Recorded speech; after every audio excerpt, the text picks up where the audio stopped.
Whilst most of the other Olympic athletes are probably getting ready for the Munich Games on some lush beach in California, Tommy Smith, the fastest man in the world, has ended up here in the northern industrial town of Wakefield. Circle.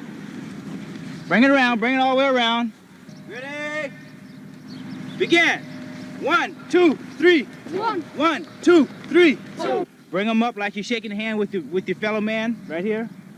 The big race will be run at the Wakefield Trinity Rugby Stadium, and these young local athletes who will be competing in some of the other events are taking the chance to pick up some valuable training tips from the master. You got a mind to think for yourself, so I want to hear it this time. Okay, now we're going to do something we call toe touches. We're doing 1 rep of 10. Okay, Captain? Ready? Begin. 1, 2, 3. But a bumpy rugby field in the north of England with barely enough distance to pull up in at the end of the race is a far cry from the multi-million-pound international tracks where Tommy Smith established no less than 11 world records. Yet this is how far he has fallen in just 4 years. 4 years in which he's been thrown out of the US athletics team, his marriage has broken up, he's been spat at in the streets, and has received more than 50 threats on his life. Had I been a good boy in Mexico, I could have probably been monetarily richer. And I would probably have been a bigger figure than I am right now. But yet and still, I would have to fight myself from the inside. The feeling that I would have had I not, it was a feeling.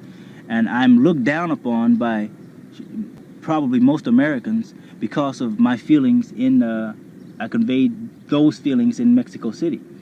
If you had to go up on that rostrum again to collect your medal, would you stage that demonstration again? It's kind of hard to stage that demonstration again because that demonstration came at the spur of the moment on a feeling. But something would definitely have to be done, and I would probably do something. Can I talk to you now in more general terms about American athletes, particularly black American athletes? Why are they so good? I guess eat their Wheaties. It's kind of hard to say. I think could be partly biological, and I know some people would just kind of would have a debate on that. I think it's probably a glamour. I think anybody like to be in the spotlight.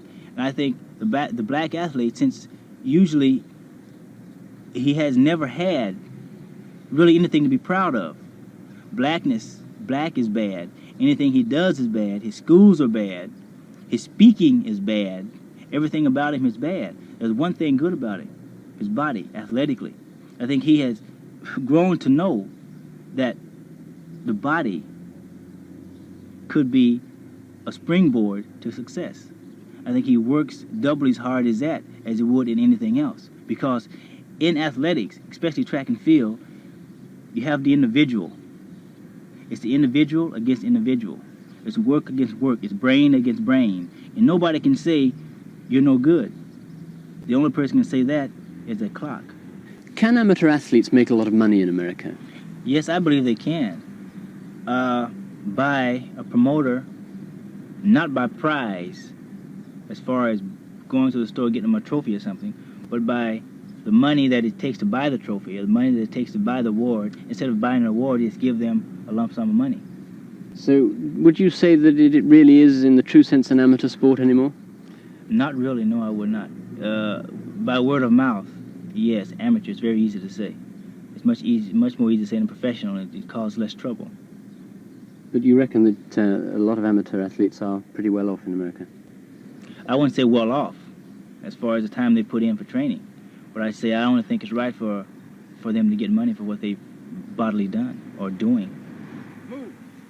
Despite the fact that at the time, Dr. Roger Bannister, the world's first 4-minute miler, described Tommy's demonstration as a gesture conducted with dignity and poise, and that he's also one of the mildest and most courteous of men, in the minds of the public, Tommy Smith has been branded as a black power fanatic. So keep your shoulders still, keep your shoulders still. And his tragedy now is that the only way he can exploit his genius as a runner is by competing as little more than a circus performer, who hopes that his notoriety will pull in the crowds. Well, there's no doubt that people remember him for 1968. I think everybody, once you mention Tommy Smith, realises he was the chap who stood on the rostrum and gave vent to his own feelings. I think they'll have come to see him. You think that more people will come here because he'll be running? Oh, definitely. There was a lot of hostility at the time against Tommy Smith, wasn't there? Do you think that the people around here will feel that and perhaps boycott it and stay away? No, rather the contrary. Only last week when he first came over here, he went into a gathering in Leeds, which was just a normal working men's club. He had a tremendous reception. At 26, Tommy Smith is at the peak of his abilities as an athlete. His 200 metres world record has remained unbeaten for 4 years. So as far as his sport is concerned, it seems little short of a tragedy that because he once dared to criticise his country in public, he's been brutally cast out from the sport he loves and consigned to the scrap heap of his nation's history.